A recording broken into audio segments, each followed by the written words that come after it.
Okay, what you do is you put the chemical in here, the RV antifreeze in here, and you could put up to 5 gallons, actually 6 gallons in there, so you can put 6 of these in here at one time.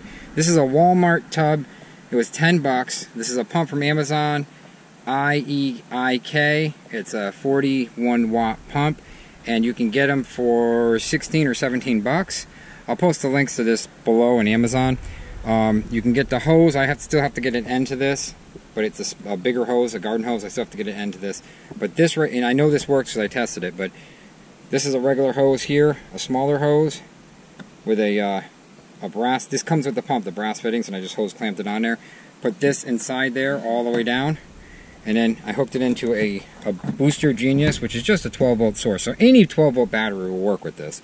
So when you turn this on, this is my switch, runs the pump.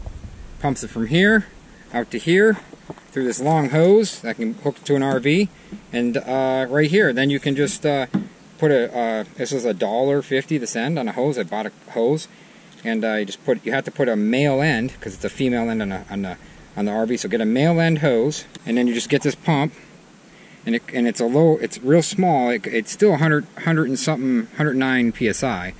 So this does automatically shut off when it reaches pressure. So it's got an automatic shut off switch, I believe. I'm pretty sure. I'm not positive on that. And these brass things come with it, which are really nice.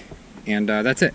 That's how simple it is. And you can come around if you want to do RV repair, or if you just want to RV, if you just want to go and do your own every year, or if you have like 3 RVs, or if you own an RV park, you can set up one of these very cheap and go at it. It's really easy to do. I just kind of strapped it on here. It fits perfect, and that's it. It's very simple setup, and I can take this in and charge it at night. You can use any kind of battery, 12 volt battery, and you can just take this right here. I charge it at night because I use this anyways for the light, and I use it for jump starts when I do RV repair, and that's it.